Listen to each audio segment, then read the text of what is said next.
তুমি আসলে ভাঙা না, তোমার মন শুধু ভুল সময়ে বাস করছে। ধরো, চারপাশ নীরব, সব শান্ত, কিন্তু মাথার ভেতর ঝড়। আগামীকাল কি হবে সেই ভয়, অথবা পুরনো একটা ভুল এখনো তাড়া করছে।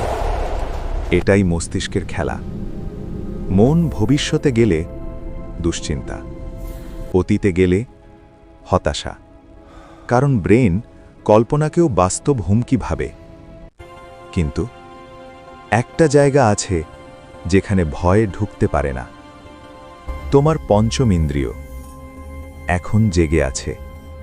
চোখ এখন দেখছে, কান এখন শুনছে, নাক এখন ঘ্রাণ নিচ্ছে, জিহ্বা এখন স্বাদ টের পাচ্ছে, ত্বক এখন স্পর্শ অনুভব করছে। মন সময় ভ্রমণ করতে পারে, কিন্তু ইন্দ্রিয় পারে না। ওরা শুধু এই মুহূর্তে থাকে। যখন তুমি ইন্দ্রিয় সক্রিয় করো, মস্তিষ্ক বুঝে নেয় আমি নিরাপদ। চিন্তা ধীরে হয়, শ্বাস নরম হয়।